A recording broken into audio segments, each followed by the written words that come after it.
এমন একটা হাদিস পড়লাম যেটা পড়ে চোখ দিয়ে পানি বের হয়ে গেল। ভাবলাম যে আপনাদের সাথে শেয়ার করি। হযরত আবু বকর সিদ্দিক রাদিয়াল্লাহু তাআলা আনহু নামাজে দাঁড়িয়ে তিনি নামাজরত অবস্থায় কাঁদতেছিলেন। নামাজ শেষে একজন সাহাবী জিজ্ঞাসা করলেন, হে আবু বকর, আপনি নামাজের মধ্যে কাঁদতেছিলেন কেন? আমি সংক্ষেপে বলতেছি আপনাদেরকে। তো তিনি বললেন, আমি নামাজের মধ্যে এমন একটা আয়াত স্মরণ হইল, যেটা স্মরণ হওয়ার পর আমি কাঁদতেছিলাম। কি আয়াত?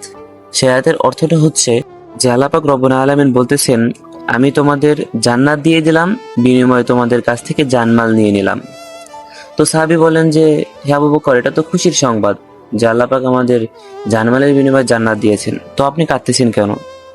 আবু বকর সিদ্দিক রাদিয়াল্লাহু তাআলা আনহু বললেন যে, আমি আজকের আগ পর্যন্ত এটাকে খুশির সংবাদ মনে করতাম, কিন্তু আজকের পর থেকে আমি এটা শুনলেই, মনে করলে আমার কান্না চলে আসে। কেন? তুমি তো জানো যে আমার একটা কাপড়ের দোকান ছিল। আবু বকর সিদ্দিক রাদিয়াল্লাহু তাআলা আনহু ওই কাপড়ের দোকানে কয়েকদিন আগে একজন মহিলা কাপড় নিয়ে গিয়েছিল।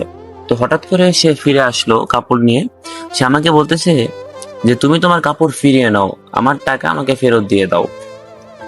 আবু বকর সিদ্দিক রাদিয়াল্লাহু তাআলা আনহু বললেন যে, আপনি তো অনেক আগেই কাপড় নিয়ে গেছেন, এখন ফেরত দেওয়ার কারণটা কি?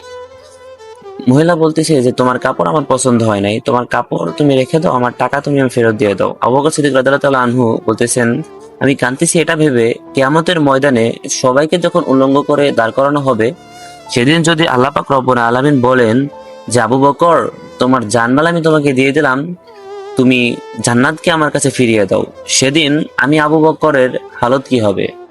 সেদিন তো আমার বড় ক্ষতি হয়ে যাবে, আমার তো কোনো কিছুই করার থাকবে না সেদিন।